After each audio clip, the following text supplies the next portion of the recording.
Lowther Park has been home to members of the noble Lowther family for over 900 years. The castle as we see it today has been through many changes, and the land upon which it was built has a long history. In around 1150, a nobleman, likely of Norse descent, by the name of Dolphin, happened upon the land by the river Lowther and decided to build a settlement here.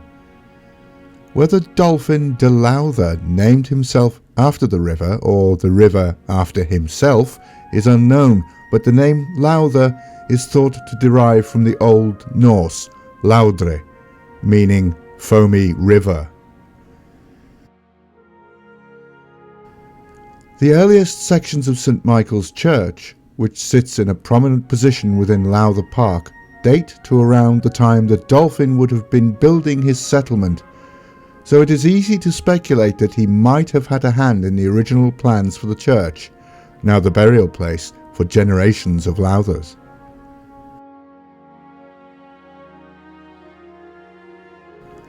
We know very little of the noble Lowthers for the next few generations, except that Dolphin had a son called Hamon, who in turn had a son called Robert, who had a son called Geoffrey.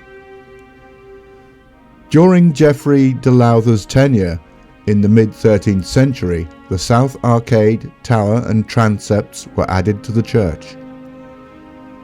Geoffrey's son was Hugh de Lowther, which brings us on to the Lowther family's entry into politics. Hugh was born around 1250 and grew up to be a lawyer. In 1290 he was appointed the king's attorney.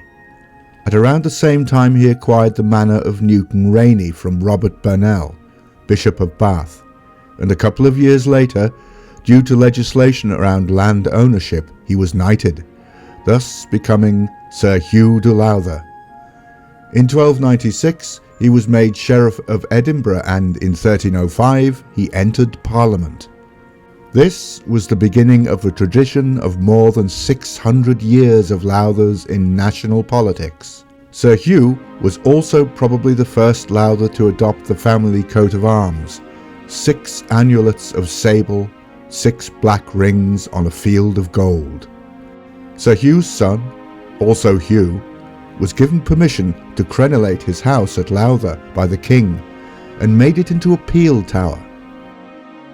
As if this wasn't enough to show how much the king favoured him, in 1322 he received a more lasting charter bestowing upon our beloved and faithful Hugh of Lowther and his heirs forever the right to free warren in all his lands in Lowther, Wale, Hartley and Withup.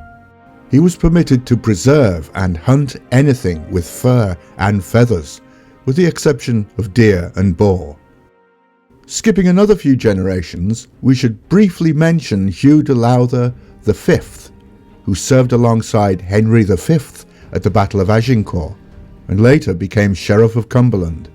Racing on now to 1541, where Sir John Wharton was appointed Governor and Captain General of Carlisle. When Wharton needed a deputy, he wrote to the king, Henry VIII, suggesting 4 names for the king to choose from, including John Lowther. Sir John Lowther, knight of 80 pounds of land and more, a man of good wit, great experience, and conduct of matters in these parts. He is something moved with the gout, but a man in mine opinion to have a charge. The king, of course, selected Lowther. In 1542 the Scots invaded Cumberland, and an army of less than 3,000 men under 6 standards, including the 6 black rings on a field of gold of the Lowther family, defeated the Scots despite being outnumbered by 6 to 1. A year and a half later, Sir John Lowther was appointed captain of Carlisle Castle. Next, we meet Sir Richard Lowther of Lowther Hall, who inherited all of his grandfather's estates in 1552. Sir Richard was twice Sheriff of Cumberland and also Warden of the West March, being responsible for protecting the border against Scots invasion. After Mary, Queen of Scots' defeat at the Battle of Langside in 1568, she sent Sir Richard a letter asking if he would ensure her safety. He replied that if she were forced to enter England, he would protect her. On the evening of May 16th, she landed at Workington in an open fishing boat, and Lowther, along with other gentry, escorting her to Carlisle Castle. She remained under his guard until the end of May, when Sir Francis Knollys and Lord Scrope took over. When she left Carlisle in July to travel to Bolton Castle, Lowther Hall was chosen as her first rest stop. Another few generations along, we meet John Lowther, 1st Viscount Lonsdale. The Viscount was responsible for making many improvements to Lowther Hall, including adding a stable block, offices, and a bowling green. In making these improvements, however, he realised that the small village of Lowther was obstructing his view, and in 1682 had the entire village, with the exception of St. Michael's Church, pulled down. In around 1687, the new village of Lowther, aptly named New Town, began construction to include a laundry and a carpet factory to provide employment for residents. Another thing worthy of note is that, unusually for the time, Viscount Lonsdale was a vegetarian.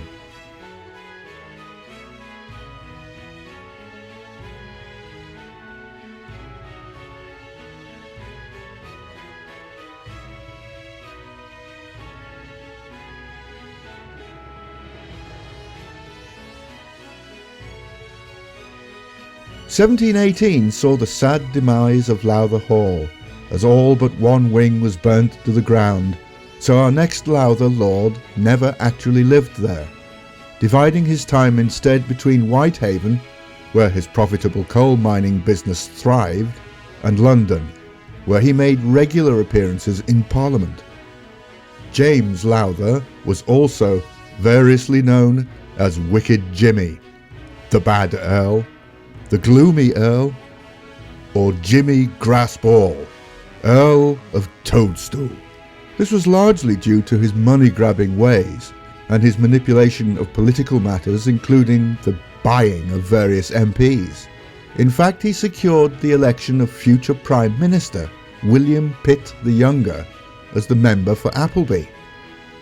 He was seemingly not very enthusiastic about paying his bills either, and upon his death, he owed John Wordsworth, father of poet William, some £4,000 for his services as a solicitor and political agent.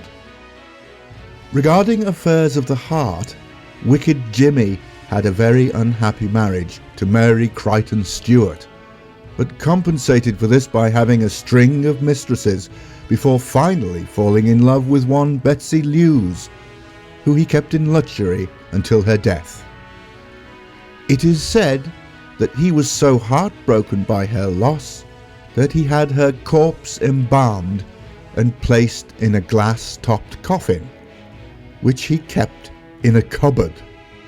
It was Wicked Jimmy who had the plans drawn up and executed for Lowther Model Village, although motivations for the village are unclear.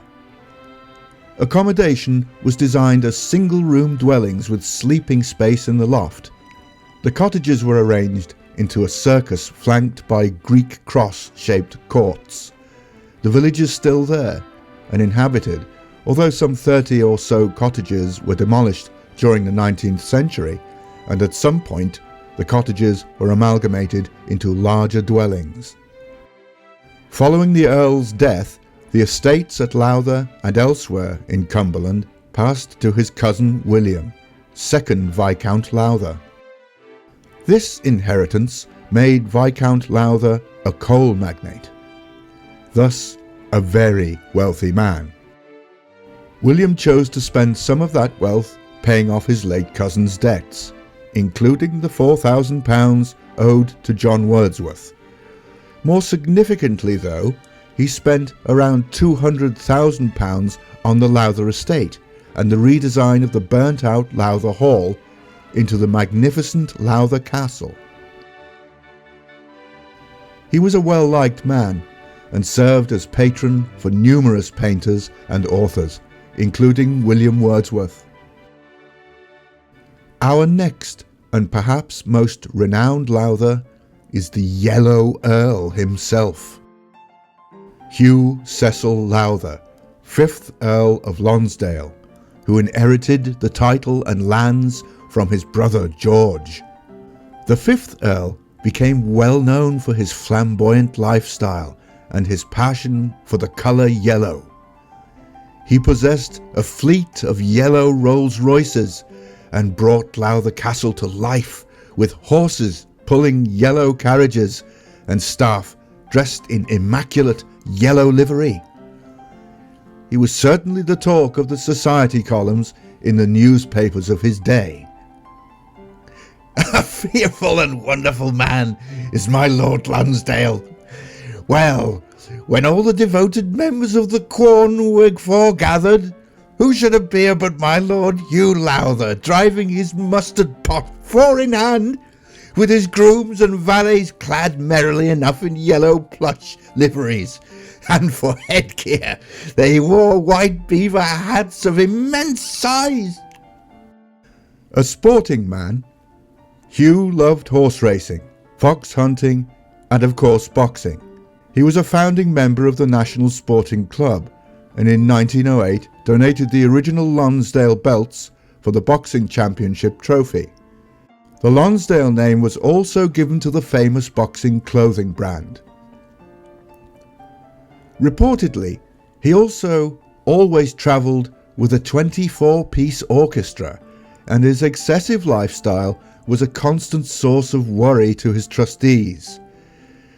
Indeed, due to his extravagance, he was forced to sell off much of his property at Whitehaven, and in 1936 he and his wife moved from Lowther Castle, as he could no longer afford the upkeep.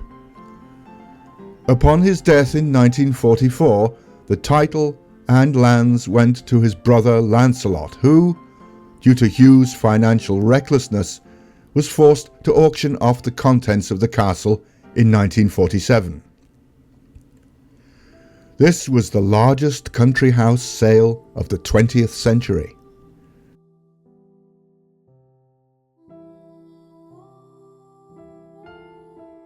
In 1953, upon his grandfather's death, the estates at Lowther and the title of 7th Earl of Lonsdale passed to James Hugh William Lowther of Askham Hall. The Earl, having returned from the Second World War where he had served as a captain, was unimpressed with the decadent and somewhat reckless lifestyle that Lowther Castle represented, and in 1957, having originally wanted its demolition, he decided to remove the roof, buttress and walls, leaving only the shell as a romantic ruin. Meanwhile, he and his wife spent the next few decades with Askham Hall as their family home. The Earl established a string of new businesses for the estate, including construction, forestry and farming. He also established the annual Lowther horse driving trials, famously attended by the late Prince Philip, Duke of Edinburgh. Some years after the Earl's death, his widow, Countess Caroline, and 2 of his children, Charles and Marie Louisa, made the decision to transform their family home of Askham Hall into a luxury boutique hotel and wedding venue. It continues to be a thriving business.